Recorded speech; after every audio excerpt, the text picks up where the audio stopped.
আসসালামু আলাইকুম। আজকে আমি কফি বানাবো, তাই ভাবলাম আপনাদের সাথে একটু শেয়ার করি। কফি লাভারদের জন্য আজকে আমার এই রেসিপি। কফি বানানোর জন্য আমাদের লাগবে দুধ, কফি পাউডার, চিনি। প্রথমে আমি মগে একটু দুধ ঢেলে নিব, তারপর একটু কফি পাউডার দিয়ে দিব, 1 চামচ কফি পাউডার আর একটু দিয়ে দিলাম।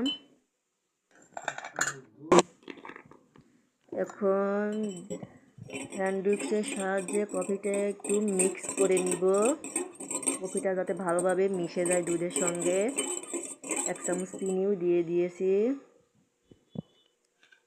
এখন আর 1 চামচ চিনি দিব, দিয়ে কফিটা ভালোভাবে মিশিয়ে নিব হ্যান্ড উইক্সের সাহায্যে। কফিটা মিশানো হচ্ছে।